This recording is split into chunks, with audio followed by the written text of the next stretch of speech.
Good day and welcome to Give a Heck. On today's episode of Give a Heck, I've decided to share a speech that I did in 2021 in the fall in a place called Sandy, Utah, right outside of Salt Lake City. I paid for a professional recording of this speech so that I could use it to present and obviously get my message out there. And it is entitled, basically, 2008 was the worst year of my life. I will leave it up to you to listen to this speech and see what you think. It's short, it's approximately 14 minutes. And if you could do me a favor when you're done, if you could review this on your favorite podcast platform or on my YouTube channel, which you can find access to both of them on my website at giveaheck.com.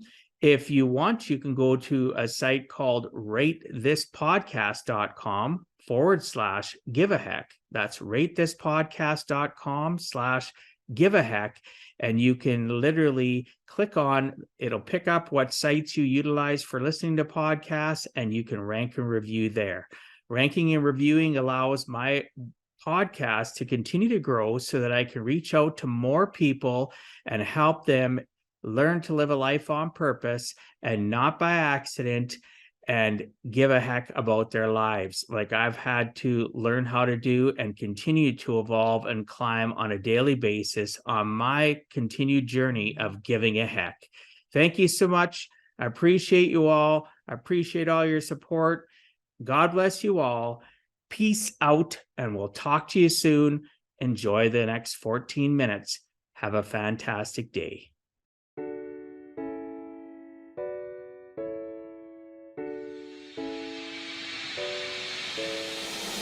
Welcome to Give a Heck. I am your host, Dwight Heck, and for much of my life, lived my life in quiet desperation, wondering how I was going to pay the bills, take vacations, save for retirement, and one day wondering if I would get off the hamster wheel of life and have purpose. A life that most of society lives, which takes us to work, then home, then repeat, and pays us hopefully enough just to survive. The harsh truth that most live with more month than money and have no idea how to live life on purpose, not by accident. This ensures the mass majority are living not just financially broke, however emotionally and mentally as well due to financial pressures. In each episode, I will introduce you to thoughts, ideas, and guests that can help you to learn how you too can live life on purpose, not by accident. Ladies and gentlemen, I'm excited to introduce to you our speaker for today's event. Please welcome to the stage, Dwight Heck.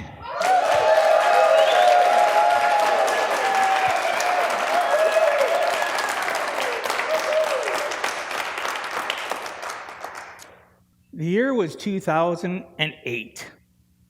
I'd have to say it was one of the worst years of my life. And you may wonder, why was it the worst year of your life? Well, in 2008, we seen the financial markets crash in the North America, around the world. And me being a financial planner, I had basically been skating by in my life, being hypocritical. I was teaching my clients how to live life on purpose and not by accident. I was teaching them things that were helping empower them that I had forgotten myself. In the fall of 2008 as well, I got custody, full-time custody of my kids. Became a single dad, right? All of a sudden, the financial pressures magnified because now all of a sudden I was responsible for everything in order to make sure they were fed, in order to make sure that they could do extracurricular activities. I got to a point I was scared to log on to my bank account, wondering if I'd see a zero balance, wondering if I'd have enough money to pay the mortgage. Not a way for life to be for anybody. So how did I get past that? I just sit back and say to myself, what have I done for my clients the last 6 years? How did I help them get to a point where they were living life on purpose, not by accident? I needed to think about what I had developed, what I had put in place to instill confidence in my clients. I need to regain myself. So how did I do that? Well, I'm going to tell you a story about a client a couple actually, named John and Sally. And what I did for John and Sally was what I needed to do for myself again. And I had to remind myself, what was my mission? What was I trying to do for people out there today in North America? So John and Sally I had known for almost 10 years before they ever became my client. We hung out a lot. I thought I knew them. But unfortunately today in society, we really don't know one another. They were living a facade. If you went to their life and opened up the doors of their life and looked inside, you'd know the truth. We all live a facade. When I first sat down with them, I was shocked to find out their circumstances. They were having marital problems. They were not happy with one another. And they were on the verge of getting divorced.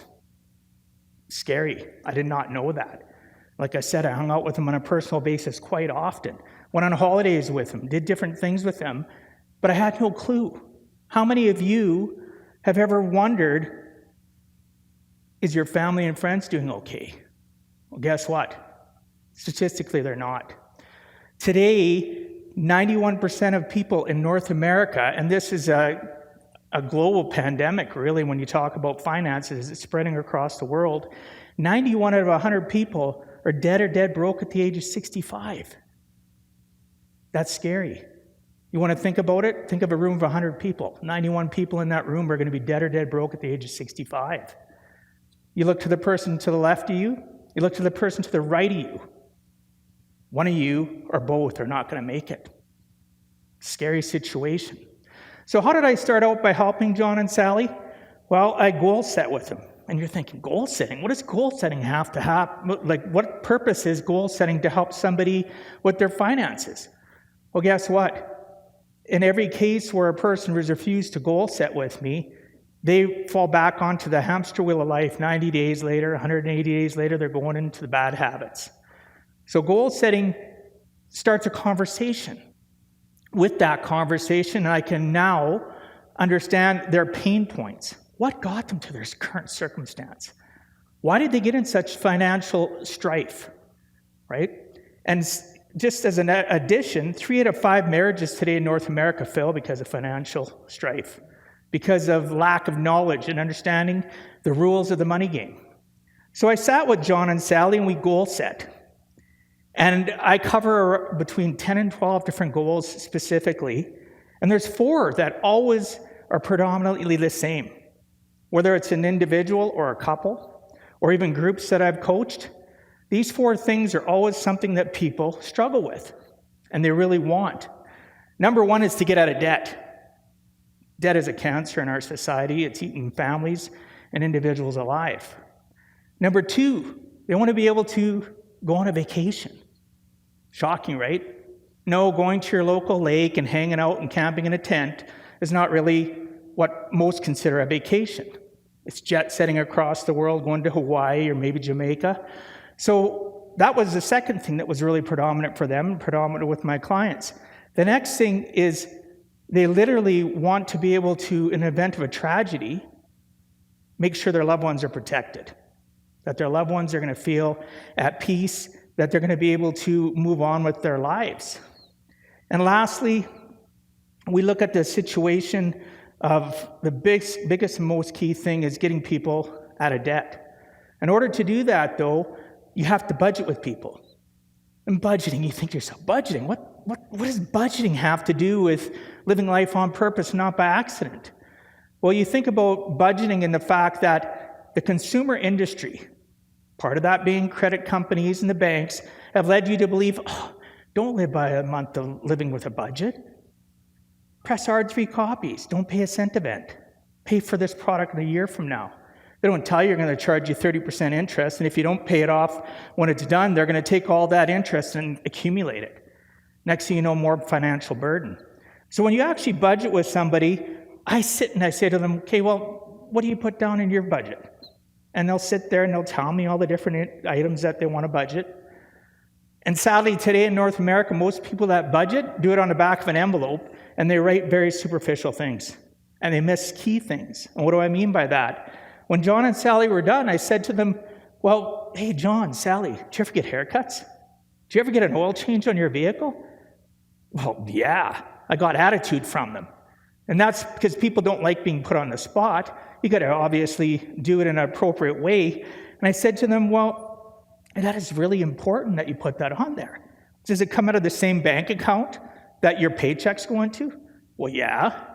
So do you understand that if you understand your numbers, you understand your inflows, if you're spending $1 and you're only making 80 cents, there's a problem, right? And that's the issue that we're going on today in North America, where it's getting worse and worse. So we literally went through their budgets and added some categories. And here's why. Your budget is supposed to be an active representation of your life, even your dreams in there. Because we need to shock a person into realizing how important it is. I put a vacation entry. I put a debt entry. Because at that point in time, they were only making minimum payments. And minimum payments on debt is not designed to pay it down. It's designed to service it so that you're stuck with it your whole life. The financial institutes are in business. They're not here to help you.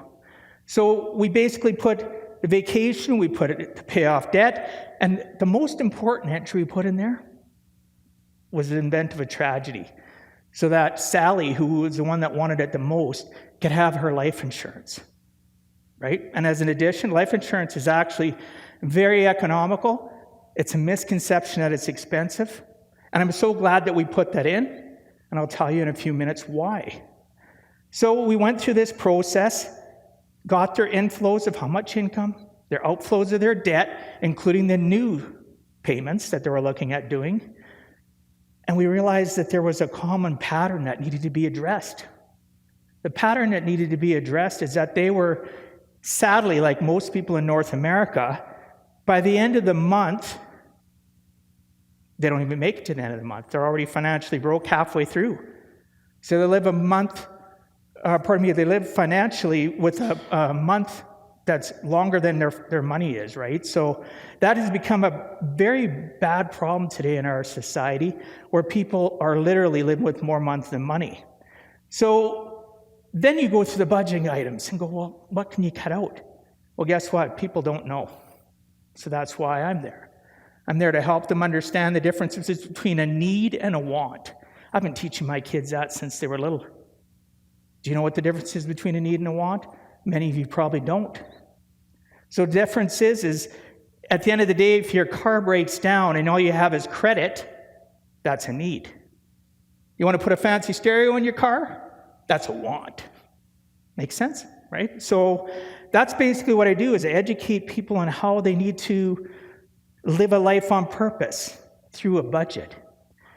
So fast forward 2 years later, we implemented their budget, and they did it religiously. I reached out to them, they stayed accountable to it, and they got out of debt. And they went on their first vacation. They hadn't been on a vacation in over 10 years, right? So it took them 2 years, but they got out of debt, got their first vacation, and they started saving for retirement, which is such a key thing that people overlook. We all want to retire someday. There's no guarantee for retirement, but we really want to get there. And unfortunately, back to the 91% that are going to be dead or dead broke at the age of 65. So what happened then was really quite tragic. John passed away a few years ago. And if I had not implemented life insurance for them, Sally would have been traumatized. But leading up to him passing away from cancer, he literally had gotten them into a bunch of debt. He couldn't work because he was having health issues before they realized it was cancer. He had already lost 1.5 years of work, and they were mounted in debt. He passed away. He was one of my closest friends, and I remember sitting down with Sally and saying, well, here's the life insurance. We've got to fill out this paperwork. You're going to get this money. And as a side note, before he passed away, right, I was at the hospital hours before he passed away. He told me how much I made a difference. And bottom line, don't ever think that you can't make a difference in people's lives. So I sat with Sally a number of meetings after he had passed away. We took that lump sum of life insurance, paid off the debt they had gotten into in the last 2 years. Even though they understood the fact of budgeting, there was half the income coming in, right? It was inevitable that it was going to happen. We paid off that debt and started her a guaranteed pension stream that she knows she's going to be okay. Fast forward, after a couple of years of him being passed away, Sally met an old high school sweetheart. They decided they were going to get married. He was in tremendous debt himself. Guess what I did? I sat down, goal set with him, budgeted with him, taught him the difference between a need and a want. Right?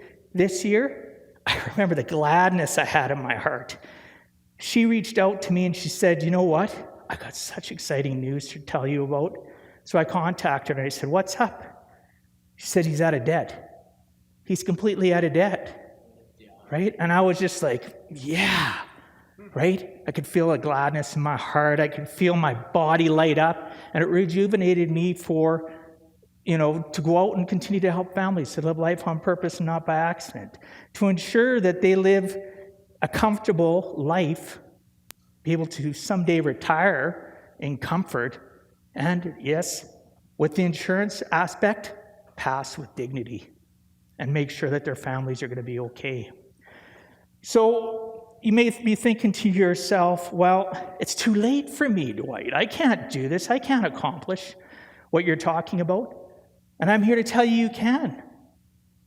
But you have to be willing. You have to understand that you have to admit that you don't know rules of the money game, that you don't understand how to live a life on purpose.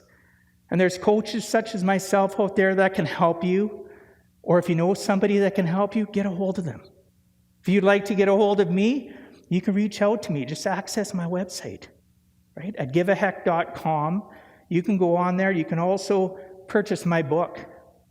And that book will tell you my origin story from where I started as a young kid to where I am today and why I got into what I do. You can also, at that point in time, book an appointment with me and we can have a talk. Just realize that it's never too late in your life to realize that you can, too, give a heck.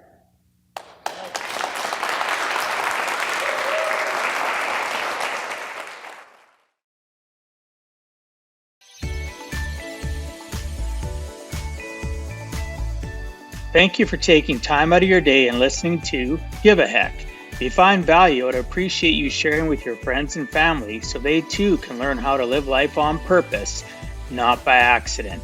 So you do not miss the next episode, please subscribe on your favorite podcast platform and please also post a review. I look forward to reading your comments. This has been Dwight Heck. If you want to check out other podcast episodes or today's show notes, please check out my website, giveaheck.com. And until next time, together let us all strive to give a heck.